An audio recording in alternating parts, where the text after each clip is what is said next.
No dia 5 de junho, ontem, a gente celebrou o Dia Mundial do Meio Ambiente, que foi instituído lá em 1972 pela ONU.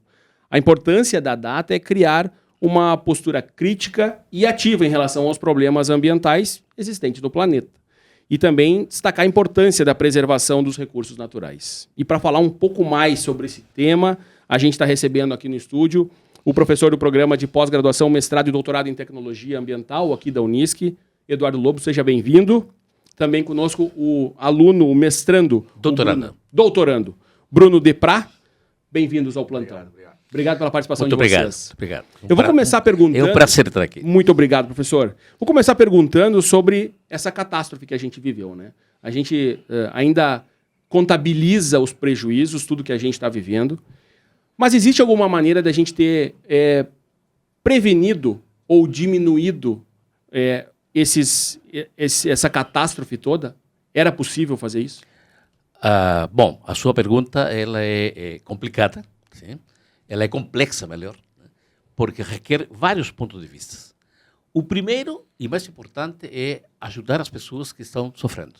Isso é o primeiro. Isso é imediato. Né? Então, você pode ter moradia, dignidade para as pessoas. Né? Isso, para mim, é fundamental. E o segundo é pensar e começar a discutir o que houve e quais foram as causas que provocaram essa catástrofe. E temos que pensar em conjunto, na academia, a política, né? O empresário, para ver quais são as formas que nós temos para evitar que isso aconteça no futuro. Isso passa pela engenharia, isso passa pela ciência, sim? Porque são várias coisas. É um descaso do negócio, sabe? O que houve não tem precedente. Não tem precedente. É a maior da história, né? Da história. Né? E a gente está preparado para isso? Não está preparado para isso. Né? Nós não estamos preparados. O planeta não está preparado para isso. Se tu repara e tu dá uma volta pelo planeta, né? Esses eventos estão ocorrendo em várias partes simultaneamente. Sim? A Alemanha está embaixo d'água agora. A Alemanha, a Índia teve um calor extremo, sim, né? Extremo, com os né? macacos morrendo, enfim, Exato. As pessoas passando muito mal. Tá? Sabe? Então, o planeta não está preparado para isso. Por quê? Porque a cobiça e a ambição humana, né, levou a isso que está aí. Exato. Eu queria puxar o gancho que o professor está falando, porque o próprio governo do estado também houve um afrouxamento na questão das leis ambientais, né? Na questão principalmente das áreas ribeirinhas, né, de vegetação, das áreas de preservação permanente. E a gente vê agora que uma área de preservação permanente menor do que é estipulado pela lei não é eficiente, né? Nós precisávamos ter lá os 30 metros de área de preservação permanente para diminuir todo. Ele não ia evitar a inundação, obviamente que não. Mas ela diminui toda a velocidade. Ajuda. Isso, ela ajuda. Diminui toda a velocidade, todo o material que vem carregado. A própria floresta ia diminuindo isso, né? Provavelmente Sinimbu não ia sofrer da forma que sofreu, que foi avassalador, né? Foi o município que mais foi afetado aqui na região do Rio Pardo. Com certeza, se nós tivéssemos respeitado, então, as áreas de preservação permanente e as leis ambientais, eu tenho certeza que o resultado não teria sido tão desastroso como foi. Viu? Mas um detalhe importante. O que está por trás disso? Isso. Né? Chama-se mudança climática. Eventos extremos climáticos. Sim? E isso é produto, né, do aquecimento global, né, feito pelo homem. Isso é o negacionismo não existe mais, isso acabou. Está provado de que é o homem, né, que está acelerando o processo de aquecimento global, produto da emissão de gases de efeito estufa. E isso leva a esses eventos como o que houve agora. E se continuar do jeito que está, vai continuar a aparecer mais ainda, porque está aumentando a periodicidade e a intensidade desse negócio. Sim? Então, o grande pano de fundo é mudança climática. Nós temos que... O planeta tem que chegar a um acordo, né, o famoso Acordo de Paris, que tanto se discute, né, que nós temos agora, em novembro deste ano, a COP29, a Conferência das Partes, que vai ser no Azerbaijão. Isso vai ser. Né? Lá nesse país, lá no leste da Europa, né? É um país que depende do petróleo, basicamente, lá vai ser a COP, onde, novamente, os países vão se juntar para ver quais são os mecanismos que nós temos para poder chegarmos a uma aliança internacional e tentar diminuir a emissão de gases de estufa. E os países ricos cada vez mais... Sabe? Mas Não querendo Então, se já comprometer. você perde danos. Né? Porque os países pobres, os mais vulneráveis, né, não tem culpa desse negócio. Né? Ele está pagando o pato aqui em nós. Mas quem é que polui mais? Estados Unidos, China, Europa ou Brasil. Sim? Então, a grande discussão hoje em dia é quem paga a conta. Na última conferência das partes, que foi nos Emirados Árabes, em novembro de 2023, né, chegou-se finalmente a um montante. São 430 bilhões, se não me engano, de dólares, que é o famoso Fundo de Perdas e Danos para auxiliar aos países mais vulneráveis a poder tratar a questão da mudança climática. Chama-se, leia-se, educação, saúde, né? As Maldivas, as famosas Ilhas Maldivas, né? Que é um paraíso tropical, né? Gente, na última COP, a ministra do Meio Ambiente, Maldivas é um país, né? Insular, ela falou, eu preciso de 8 bilhões de dólares para cercar a minha ilha, porque está afundando. Está afundando. E ela pediu 8 bilhões de dólares para quê? Para, tal qual, construir uma taipa, né, para evitar que a água entre. Por quê? Porque os oceanos, a água está aumentando. Então, os países insulares, os Países Baixos, como a Holanda, serão os primeiros que vão sofrer as consequências diretas do avanço da água. correndo risco de desaparecer. Sim, sim. O que é necessário nesse momento? A gente sabe que tem essa discussão de que tem que parar de poluir, a questão do petróleo. Combustíveis fósseis, em geral. O que a gente tem que fazer Parar. nesse momento? Parar. Já. Já. Só que não é bem assim, por quê? Porque nós precisamos de energia. Então, hoje, o planeta encontra-se no que chama-se uma transição energética, na qual nós temos um prazo, aonde se pulou, até 2050, né, o uso de combustíveis fósseis é zero. Tem que zerar até 2050. Nós temos ainda uns 20 e poucos anos para isso. Enquanto isto, nós temos que acompanhar uma diminuição gradual, gradativa, do uso desses combustíveis fósseis e usarmos fontes alternativas. Eólica, solar, que o Brasil A energia do Brasil hoje é verde. Né? É um exemplo para nós, né? Sim. As barragens são consideradas, né? Porque o impacto dela, embora seja grande, é um só. Não fica gerando impacto, né? Sim. Então a gente vai desapropriar uma área para fazer a bacia ali de contenção para fazer o barramento, mas depois ela não gera mais esse impacto, por isso que é considerado hoje, então, a nossa energia no Brasil é considerada verde. Né? Outra energia alternativa polêmica, né, é a nuclear. Sim. O Brasil, por exemplo, ele anunciou que vai inaugurar a Angra 3, né, no Rio, né, em 2026. Ou seja, o Brasil está apostando na energia nuclear também. Embora teve vários problemas internacionais no Japão, né, em Fukushima, te lembra? Que explodiu, né? Em Chernobyl, que foi a primeira, né? Mas isso foram falhas humanas. Todas elas foram falhas humanas. Então, tem muita gente que aposta na energia nuclear como uma energia alternativa segura. Né? Então, sabe, a polêmica está posta aí, né? Embora a energia nuclear para o Brasil é mínima, não chega a 3% do total, né? Mas é uma alternativa, né, ao uso de combustível fóssil. Então, cara, é isso aí, né? O mundo tem que pensar em uma diminuição gradativa do combustível fóssil, né, e substituir por alternativas como, por exemplo, né, a energia nuclear. E não dá para esquecer que a população global vem aumentando, né? Então, para 2100, para nós batermos lá os 10 bilhões de habitantes, né? Então, a gente tem que também trabalhar com isso, alternativas de energia limpa e como trabalhar isso, questão alimentar também, né? Para gerar tudo isso, porque quando a gente gera o alimento, tem energia nisso também, né? Tem o transporte disso. Então, como a gente vai fazer o transporte para alimentar? Segurança alimentar. Segurança alimentar. A gente já está com o grau, né? O nível da temperatura da Terra ele aumentou. Obviamente, já tem um grau... 1.1. Até 2050 pode chegar a 2. Isso segundo as informações do IPCC, que é o órgão oficial da ONU que trabalha com mudança climática. Mas a gente corre o risco dessa temperatura chegar nos 2 graus antes de 2050, do jeito que está? Sim, sim. O que causaria? Bom, a gente tem um exemplo agora dos eventos. Esse tipo de evento extremo, os cientistas apontavam para começar a acontecer em 2040, 2050. Sim, sim. Nós estamos em 2024 e já estamos no terceiro em menos de 10 meses, né? Em setembro nós tivemos no Vale do Taquari, Novembro. novembro E agora? né? E Então, todos batendo recordes, Sim. né? Sim.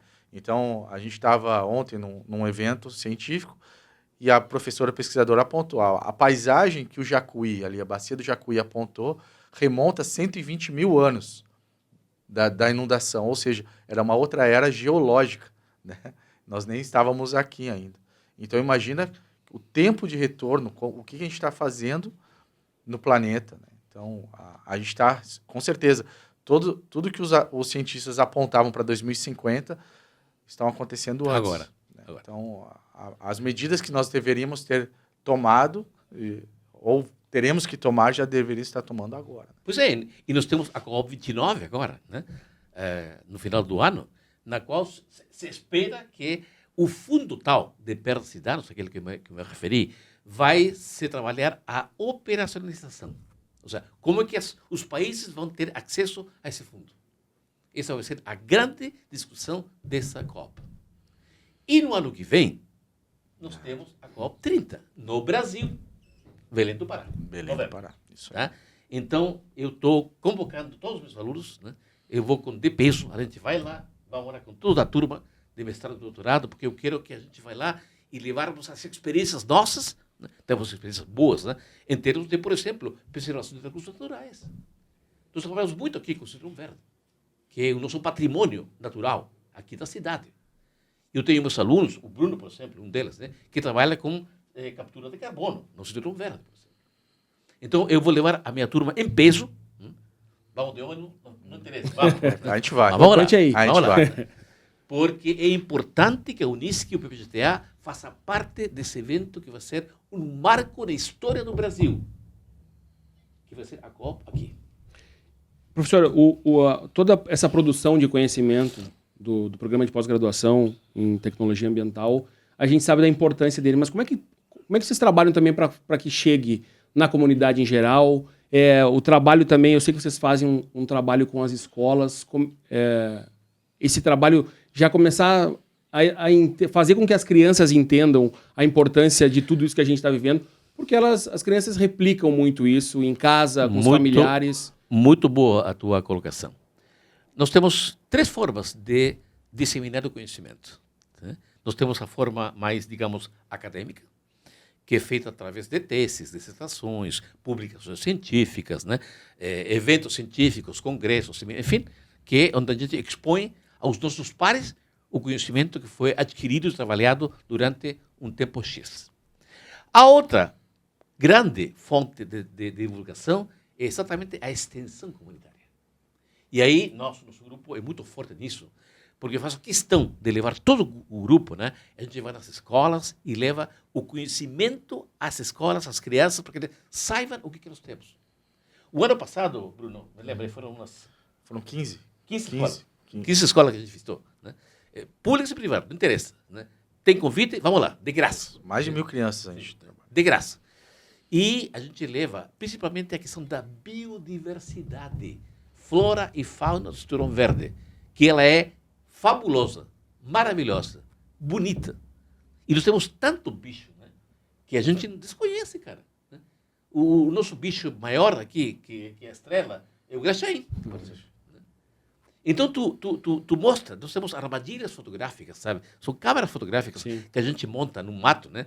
E deixa durante um tempo e a gente volta, né? E ele Os registros dos animais. dos animais que passam frente, porque tem um sensor, né, que captura a imagem.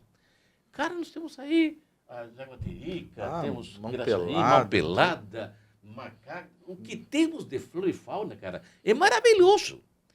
E Nós conseguimos gravar também um felino, né? O gato maracajá, que é muito raro. Muito raro. Aqui no Cinturão Aqui no Verde. Cinturão Está Verde. perto da Unisc aqui, inclusive. Inclusive. Né? Então, imagina tu a cara das crianças quando você coloca os filminhos, os vídeos, né? E tu vê o graxaí passeando na frente do cara, né? E para eles é fantástico, porque não só para eles, os professores, cara. Não Eles sabem ficam do que encantados porque eles eles desconhecem a fauna nativa, né? Isso. Se tu fala numa girafa, num leão, né, da África, Todo lá mundo eles sabe. todos sabem. Né? Todos sabem. Agora, quando a gente mostrou lá, o Graxinha é um lobo. Não, não é um lobo. Não sei. Né? A gente explica, daí o pessoal que é da área, né, o Patrick lá e o Marcos, que são meus colegas do doutorado, também explicam, tem toda uma metodologia. Sim, sim. Então, traz isso e pertence, né? A gente estava conversando antes do programa iniciar. A gente só consegue proteger o que a gente conhece, né? O professor sempre fala Sempre isso. fala isso. Sempre fala isso, né? Tanto é verdade que, inclusive, nós estamos preparando um livro, sim? Sim. Um livro sobre a biodiversidade dos vales, né? Em que a gente vai colocar a flora e fauna que nós temos e vamos distribuir livro grande, grosso, capa dura, bonito, né? Bem ilustrado, fotografia. Bastante foto. Muita foto. Queremos distribuir de graça a todas as escolas aqui dos vales. Já tem previsão, data para... Falta só um detalhe. Grana. O... Mas Tá indo, tá a caminho. sim. A gente está em conversa já com alguns. Estamos em busca de patrocínio, né? Falando- Mas, isso é o de menos. O importante é que esse livro vai sair, sim, vai, né? E vai ser muito importante porque vai servir para a comunidade. Os professores, cara, desconhecem a nossa realidade. Sim, total. Sobre o Cinturão Verde, qual é a situação? A gente sabe, eu até fiquei surpreso com a informação de vocês que 80% do Cinturão Verde é privado. Certo. Sim. Como é que se preserva isso? Qual é a dificuldade? Como é que se convence a população em geral a preservar o Cinturão Verde? Bom, nós temos que preservar o que sobrou. Sim? Primeiro, né? O que sobrou, nós temos que preservar, inclusive temos que aumentar, porque há a possibilidade Sim, de aumentarmos, né, a área do Cinturão Verde lá para a BR. Né? Isso, do outro lado. Do outro lado da 287. Isso, do outro lado da 287. E estamos em negociação. O Wenzel, né, hoje, ele é o encarregado da prefeitura, ele tem um grupo da qual a gente faz parte também, como o NISC, né, como o PVGTA, e estamos discutindo exatamente quais são as formas mais viáveis que nós temos de podermos preservar o que ainda restou. E nós estamos discutindo isso hoje. Né? São várias iniciativas, mas uma é fundamental, é preservar o que se conhece. Então, nesse sentido, o nosso papel aqui do PVGTA é isso. Nós queremos mostrar à comunidade o valor e a significância da diversidade do Cinturão Verde, porque isso é desconhecido. Então, aí que estamos trabalhando forte e firme, né, com a turma aqui do mestrado e do doutorado, e a ideia é que no final do ano, talvez, nós possamos, se a gente tiver sorte, né, lançar esse livro. Ah, vamos conseguir, sim. Para a gente encerrar, eu queria saber... Encerrar? Mas temos tanto que falar ainda, cara. Né?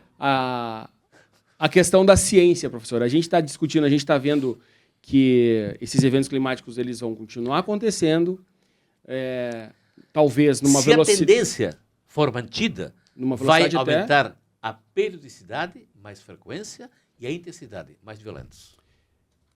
Como que a ciência ela tem que ser aliada nesse momento e ela tem que ser trabalhada também com a questão das políticas públicas? Tem que haver agora um envolvimento de todos, Claro. da população em geral, mas principalmente trazer a ciência para que a gente diminua os danos causados por essas catástrofes. Sim.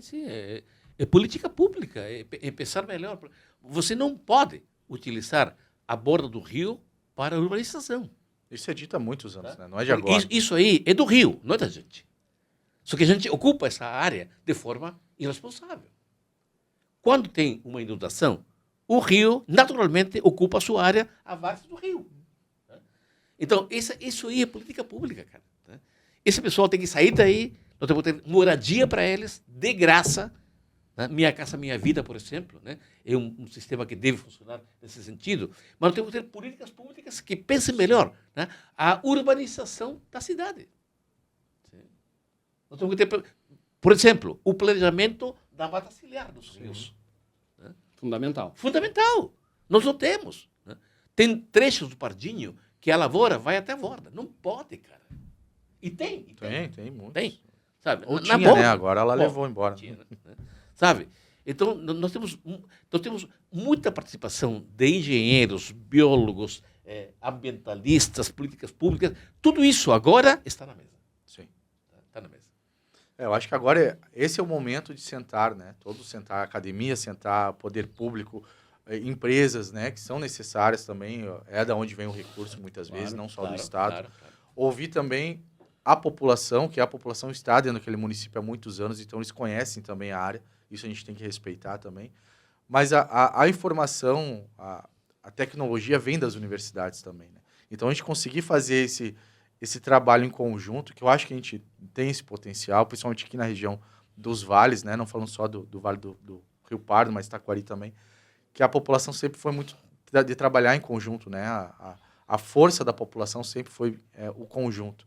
Então, eu acredito que a gente tenha esse potencial, que a gente consiga trabalhar e quando a gente olhar 20 anos para trás, a gente lembrar dessa tragédia que foi grande, mas lembrar, bom, a gente conseguiu realmente mudar e hoje os eventos climáticos não nos afetam da forma como foi afetado. Tu trabalhou, né, no comitê de crise aqui, que estava instalado aqui na universidade. Sim, tive essa oportunidade. E como é que é a visão, assim, claro que era um momento tenso de tudo que estava acontecendo, acho que agora, num primeiro momento, foi aquele de vamos organizar, mas e como é que foi, assim, esse primeiro momento e o teu trabalho lá, como é que foi? Eu trabalho com geoprocessamento, né, a parte de sensoriamento remoto, então o que eu fiz foi baixar imagens do evento, né, da imagem de satélite do evento, e mapear as áreas de inundação de áreas prioritárias lá, que a própria Defesa Civil, estadual, nacional e os parceiros que vieram de outros estados apontavam que poderia ter pessoas ilhadas a partir daquela massa de água que acabou cercando aquela porção de terra, né? Então a gente fazia um mapeamento e a partir de sensoriamento remoto a gente conseguia contabilizar a partir de um algoritmo matemático se havia residências ou não ali. E a partir daquilo a gente conseguia fazer a contagem de residências, estimar o número de população e aí sim ia um helicóptero lá para ver. E a gente conseguiu acertar. Teve áreas ali que estavam ilhadas a tempo e a partir do sensoriamento remoto a gente conseguiu levar alimento, água para as pessoas. Porque imagina, como o professor falou, a tecnologia é muito bom, mas basta faltar energia que a tecnologia falha, né? Então, a gente conseguindo de longe trabalhar com essas áreas e levar o alimento, porque o celular deles, a bateria foi embora e a comunicação também, né? Claro. Então, imagina que a gente foi necessário. Mas foi um momento bastante tenso da organização até entrar tudo aos eixos. Mas funcionou. Mas funcionou. Foi legal. Uma experiência única, né? Sim. Mas veja você, isso é uma coisa pontual, né? Produto do evento catastrófico. Sim. Né? Mas nós temos uma outra postura que diz respeito a todos nós aqui, ao mundo, que é a postura do cidadão. Isso, cara, mudou. Nós temos que ter uma mudança radical de postura. Nós temos que sair dessa nossa zona de conforto mesmo. Sim? Porque não dá mais. Do jeito que a gente... Nós temos que separar lixo em casa. Isso é básico, meu. Né? Orgânico e não orgânico. Básico. Se você não faz isso em casa, está mal. Não, está mal. Tem que separar lixo. Isso é uma obrigação agora, até agora em diante. É básico. Básico. Sabe? É o mínimo. Temos que cuidar da água. Né? É o mínimo. Tá, cara, limpar as ruas com água potável não dá, meu amigo. Pelo amor de Deus, sabe? São mudanças que é para te potabilizar uma radicais. Se o mundo não adotar isso, e eu vejo com um certo pessimismo, porque as pessoas não querem perder esse seu conforto, tá? Cara, tu vai no supermercado, meu amigo, né? E usa as coisas plásticas para trazer o que tu compra, que vem em isopor e por cima um papel em cima, né? Plástico. Sim. Não dá para separar duas maçãs, 2 limões, né? Cara, nós temos a postura, a mudança é radical. Sim. Se nós não cuidarmos disso, meu amigo, né? Combustível fóssil, temos que acabar com esse negócio. Nós temos uma data. A ONU, né?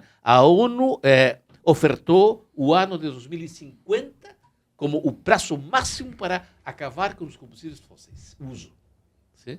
E, portanto, nós estamos agora num período de transição energética. Vamos fazer uso de energias alternativas na medida que gradativamente vão diminuindo o combustível fóssil, porque é o principal poluidor do desgaste de efeito estufa.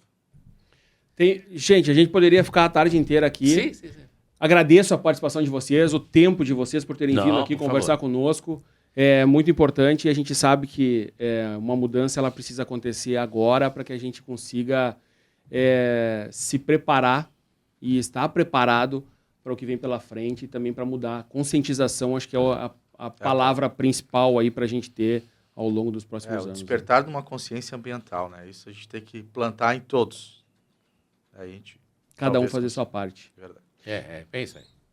Obrigado, eu conversei com o professor do programa de pós-graduação em tecnologia ambiental aqui da Unisc, o Eduardo Lobo, e também com o doutorando Bruno Deprá, que tiveram a gentileza de vir nos atender aqui. Obrigado, gente. Valeu, obrigado. Valeu.